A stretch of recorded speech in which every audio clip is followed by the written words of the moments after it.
Hello everyone and welcome back to my channel. If you're new here, my name is Amy and I am on a financial freedom journey with my family. A few months ago, my husband and I switched to Mint Mobile, who I'm actually partnering with on today's video, and we've never looked back since. Mint Mobile offers premium wireless for as low as $15 a month without sacrificing any speed, coverage, or data. All Mint Mobile plans offer unlimited nationwide talk and text, plus lightning fast 5G and a free mobile hotspot. Switching to Mint Mobile is super easy because of their digital eSIM cards, but if for some reason that doesn't work for you, they can also give you a physical SIM card. So no matter what, it's super easy to switch to Mint Mobile. When both my husband and I switched to Mint Mobile, it took us about 15 minutes to set everything up. It was super seamless.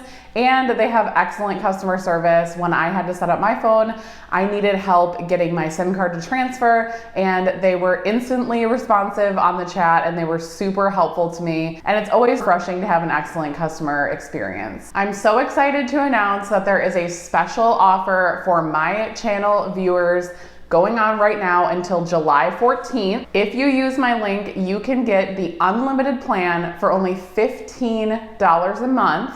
It's normally $30 a month. You can get 50% savings if you use my link before July 14th to sign up. So if you guys have been thinking about signing up for Mint Mobile, now is the time. Go run, use my link, and get that discount. Again, it is $15 a month for unlimited everything, talk, text, data, and a free mobile hotspot for only $15 a month. It is an incredible deal, super great savings. So definitely use my link, or you can scan the QR code. I'll also put the link in my description box if you guys are interested. But I highly recommend Mint Mobile. If you guys have been on my channel for a while, I've partnered with them for months, and it's been a really amazing partnership. It's something that I truly believe in. I don't take sponsors lightly on my channel. I always make sure that it's something that I truly believe in, truly use myself, and feel comfortable promoting to you guys. My family uses it. We actually have 3 lines now for my family. So it is an amazing company that I truly believe in, and I really think that you guys should check them out if you haven't already. Again, use my code and get that special offer before July 14th. And let's go ahead and get started on this week's video. Today, we're going to be talking about our financial goals and net worth update as of June 30th. I film these every single month at the end of the month to reflect on our financial goal progress towards our yearly financial goals, as well as keep an eye on our net worth and make sure that we are trending in the right direction. I have personally found that since we've been tracking our net worth, it has made me so much more aware of where our money is going and just making me be accountable for where we're saving money and how much we're putting into investments and all of that. So I think it is a really great tool to use. I do offer this spreadsheet for free. So if you guys want to use this, check out the link in the pinned comment. And I also have a link in my bio for the video where I share more about this spreadsheet. So check that out if you haven't already. But let's go ahead and get into it for June. So for June, we primarily were focusing on my husband's Roth IRA. As you can see here, we are currently focusing on this goal. We did complete our car fund earlier this year and were able to buy a second car. And so now we're focused on my husband's Roth IRA and also working towards some of these other goals in smaller ways. For June, we were able to put $1,915 into my husband's Roth IRA. That brings our total for the year to $4,910, and our goal is $6,500, which is to max it out. That leaves our remaining at $1,590 and 76% of the way there. We are hoping to finish off my husband's Roth IRA in July, so hopefully next month's update will be the final update for his Roth IRA for the year. Next up, we have our extra mortgage principal. So what we've been doing is actually just taking the interest that we're accruing in our high yield savings account and putting it towards the extra mortgage principal goal. So I'm actually not putting this on the mortgage yet. I'm going to do that at the end of the year in a lump sum payment. It's just easier that way to just do it in one big payment. And I also feel like it'll be really satisfying to throw a big chunk of money at the mortgage all at one time and just see that big drop all at once. That's just personally what's working for us. So I will just be keeping this in our savings for now, and we will be earmarking that for our extra mortgage principal. So for June, we were able to put $200 into this account from our high yield savings account. So our high yield savings account is our emergency fund, all of our sinking funds. And then we do also have an additional $10,000 in there right now from the student loan forgiveness, which I talked a little bit about in my Debt Free Friday. So if you guys are interested in more information on that, go check out my last video on Debt Free Friday. I did go a little bit more into detail about this, but basically when President Biden announced his plan to forgive $10,000 in student loans, I did pull back $10,000 that I had already paid off, and we put that in our savings account. Well, obviously now it sounds like that is not happening. So we're keeping it in there for now, and we will make a decision closer to when the interest is starting to accrue again, which is I think September 1st. So for now, we're still holding that money. So we do have a pretty sizable chunk of money in our high yield savings account right now, because we do have all of that money sitting there and our emergency fund. So we do earn a pretty good amount of money. So I'm happy to be able to be putting that money towards a financial goal for the mortgage principal. So total for the year, we have $400 in that account.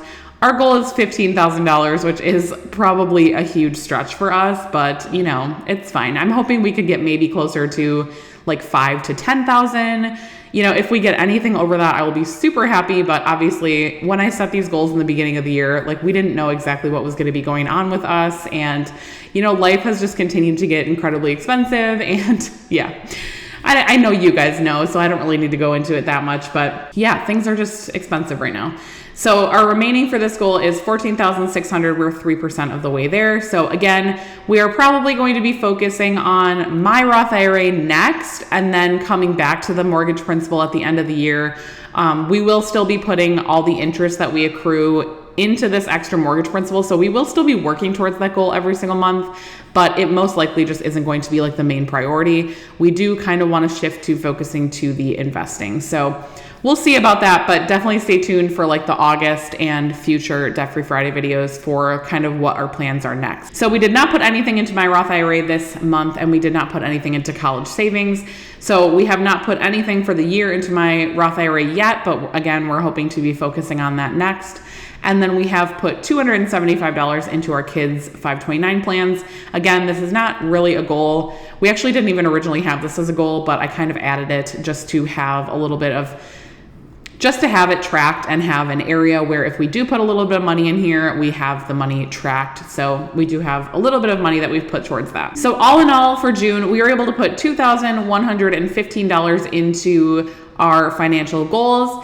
And for the year, we have put $15,585 towards financial goals. Our goal for all of our goals this year is $38,000, which is, again, definitely a stretch. I don't know if we're going to be able to hit that or not. And our remaining is about $22,000, which is 41% of the way there. So obviously we are a little bit behind. June is the midway point for the year, so we should be closer to 50%, but we're not, and that's okay. Again, those were definitely stretch goals. I do prefer to set my goals like that because it motivates me to try to earn extra money and things like that. So I am completely happy that we are behind. It's okay. I'm not stressed about it. It's all good as long as we are continuing to make progress every single month and doing our best, which I think we are. At least I hope we are doing our best. But yeah, as long as we're making that progress, I am happy. Let's go ahead and talk about our net worth. So as of June 30th, our home value is $500,000. Again, I know I've talked about this in like every net worth video we've done this year, but we're not changing this right now. Our home is a new build, and so there's not a ton of like comparison around us right now. So it's hard to get a good value on our house. I do think it is probably worth a little bit more than this. However, I do prefer to be conservative because again, if we did need to sell it, like we would not be able to recuperate all of that money because there would be fees and, you know, realtor fees and moving expenses and all of that kind of stuff. So I do prefer just to be on the conservative end of that. Our HSA, we are about $7,600 right now. However, I do know that we have a couple of medical bills that are coming. So those will probably be being pulled out in like around July. So we will probably dip back down a little bit in this account. We do use this account for health, medical, dental, vision, etc. We use this account for bills. So this will probably dip back down a little bit, but we have been able to build it up a lot this year. But if you guys have followed me, in June, 2 of my 3 kids got strep throat. So we had, you know, antibiotics and we had doctor visits. And so those bills are going to be coming soon. So I know that we're going to need to use this money. So it is what it is. It's there to be used, and I'm happy that we haven't had to use it up until this point. So for our retirement and savings, this is basically all of our money that we have. So this is what's in our checking account, this is what's in our high yield savings account, and this is what's in all of our retirement accounts. So my husband's Roth IRA, my Roth IRA, his 401k, my 401k, all of that stuff is wrapped into this one giant number. So it looks big, but most of the accounts are a lot smaller than this. There's just a lot of them that are all together.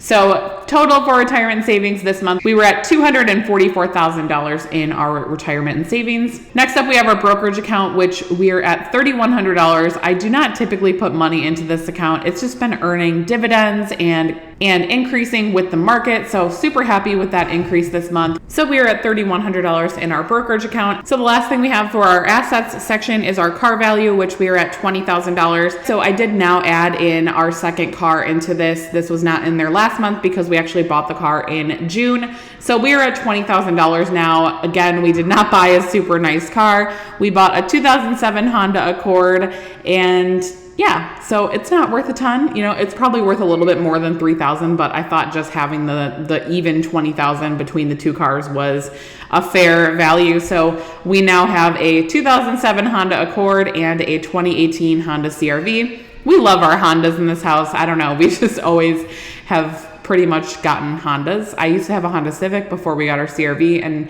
we've just had such good luck with them that it's just seemed like it's a good idea to keep getting Hondas. So total for our assets is $774,700. That is a lot of sevens, my goodness. So that is where we're at for our assets. And for liabilities, we have just our mortgage right now. That is at $363,300. So that is our only liability that we have right now. Let's go ahead and move down to our net worth by month. So as you can see here, June of 2023, we are at $411,400, which was an increase of $10,000, which is amazing.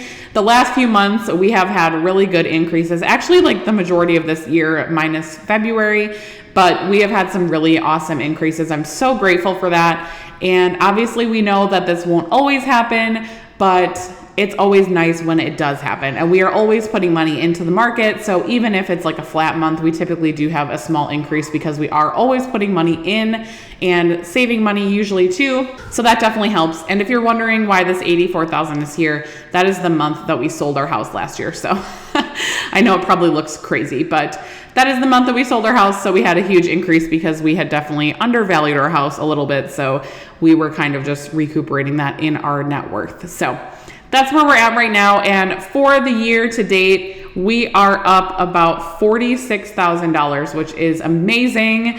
That is a super amazing accomplishment for halfway through the year, up almost $50,000. I am super proud of that. For net worth milestone tracking, we don't have anything to track this month because we did not meet another milestone. But as you can see here, in May, we did meet our $400,000 milestone, which is so awesome. And now we're pretty well above that. So I'm hoping that we won't dip below that again.